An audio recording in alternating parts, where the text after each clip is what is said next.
All right, sports fans, how's everybody out there doing? William Martin coming at you one more time here on YouTube with another edition of the 300 Pounds of Sports Knowledge Podcast. It's been 9 years since the National Football League bid farewell to St. Louis when the Rams decided to go back to Los Angeles after 21 years in Missouri.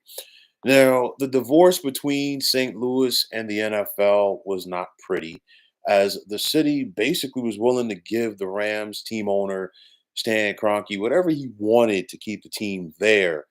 But Kroenke and the NFL were hell bent on putting the Rams back in Los Angeles.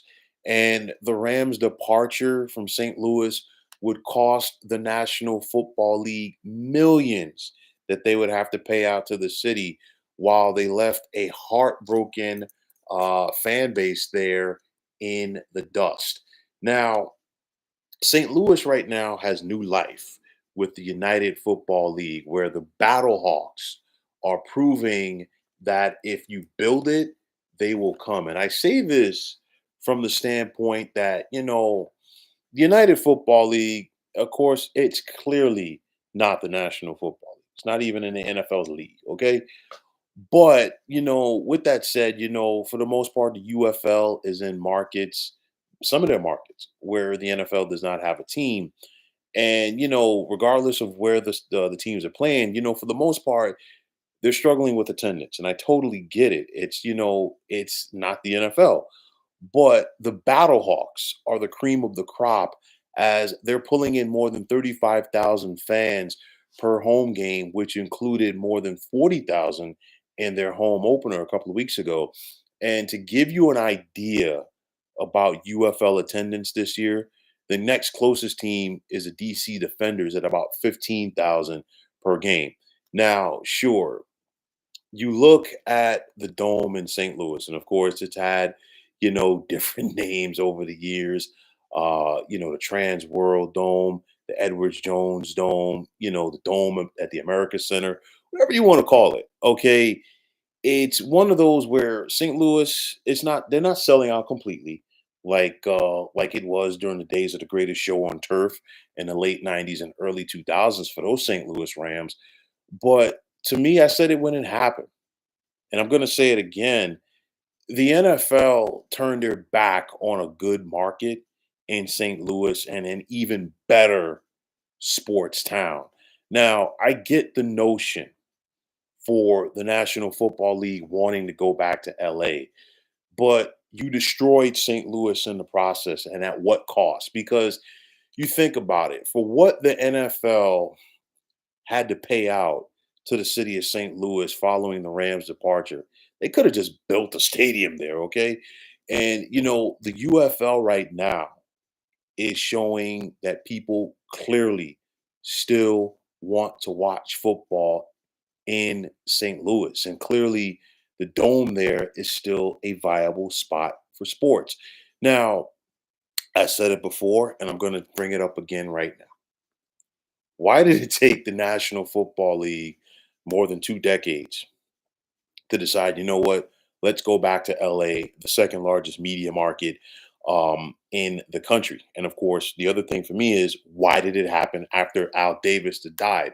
It seems so funny to me that Al Davis, a longtime owner of the Raiders, that once he passed away, all of a sudden the National Football League was hell bent on bringing a franchise back to the City of Angels. And it's one of those where I get it about the Rams because they played so many years, in LA or Anaheim, but in Southern California. But I'm going to stick by this. The Chargers didn't need to join them there. I really feel that you didn't need to take two teams to LA. I think they would have been fine with one. And at the end of the day, I know that things didn't work out for the Chargers in their stadium situation in San Diego, but you just hoped that something would have worked out there because at the end of the day, the Chargers belong in San Diego. Okay, that's my opinion. Now, yes, the Rams have won a Super Bowl title since returning to Los Angeles, but they, like the Chargers, are basically playing 17 road games each year because in most of the cases for their home games, the opposing team has more fans in attendance than the actual designated home team. In this case, the Rams or the Chargers at SoFi. So some people are clearly not going to remember, and they might forget how much that dome was rocking in St. Louis when the Rams were on top of their game. First with Dick Vermeil, and then with Mike Martz. And then you go back and just think about the job that Stan Kroenke did to help make St. Louis look bad by putting a bad product out there on the field for about the Rams' last 10 years. They're kind of like, you know what, basically flipping the middle finger to the fans there, saying, you know what, you don't matter. Now, again, like I said before, the UFL is clearly not the NFL, but there are certain things that are going down that you have to pay attention to. And that is the current attendance that the Battlehawks are getting. You're talking about a team that's averaging more than 35,000 people for a minor league football team. What would happen if you had an NFL team there? Okay. You had an NFL team there. You didn't do right by the fans, even though, like I said before, St. Louis is a very passionate sports town. Just look at the Blues and just look at the St. Louis Cardinals. Okay. Uh, Clearly, again, the NFL dropped the ball on St. Louis. And whereas that the NFL wanted nothing to do with St. Louis, right now for the UFL, I'm not sure how long this league is going to last. We've already seen the USFL and XFL merge to form the UFL, but maybe just maybe with the attendance that we're seeing there, maybe the city of St. Louis could be a flagship for the United Football League. We got to wait and see, depending on how things work out and how viable this league is going to be long term. I don't know. Now, the National Football League, like other sports leagues, they're going to continue to try to hold cities and states hostage over new stadiums. We're seeing it in Major League Baseball currently with the A's, and it's an unfortunate situation there for the folks in the Bay Area. Could possibly happen in Major League Baseball with the Chicago White Sox, and then getting back to the National Football League. Could the Kansas City Chiefs be next? You just got to wait and see. Will we ever see the NFL in St. Louis again? And I talked about this, when the Rams decided to leave. It won't happen, probably not in my lifetime. Probably at least not for another 30 or 40 years. Why? Because the city of St. Louis has now been spurned two times by the National Football League within a span of 30 years. You think back to the Cardinals of the NFL being there for so many years before they moved out to Arizona. So it's one of those where a lot would have to change, a lot from the city, and then of course a lot from the National Football League as far as the owners, and the ownership groups around the league. But nonetheless, it's unfortunate because I do feel that St. Louis is a viable market for the National Football League.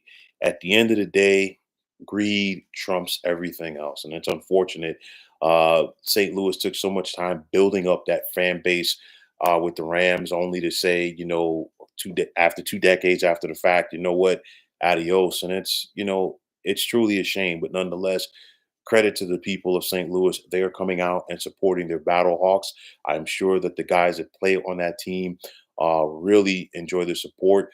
You look at the Battlehawks, they so far are one of the better teams of the United Football League this season. And again, I can't harp on it enough. The NFL just simply dropped the ball. There was enough there. There was enough resources, okay, for them to build a stadium for the Rams. And of course, it did not work out. The Rams are back in LA. You can't cry over spilled milk. I get it.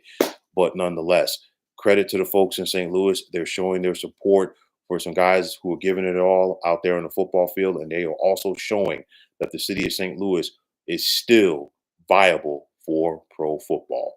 So, folks, that is going to wrap it up.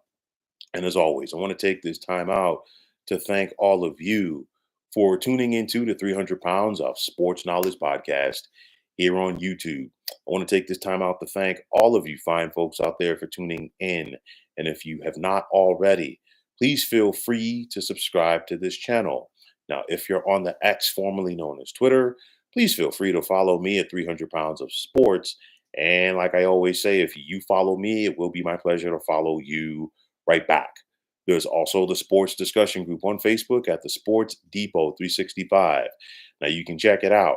Drop a line and be a part of one of the better sports debating sites going on social media. So, once again, fine folks, my name is William Martin, and I am signing off. And I'm saying take care and have yourselves a wonderful day.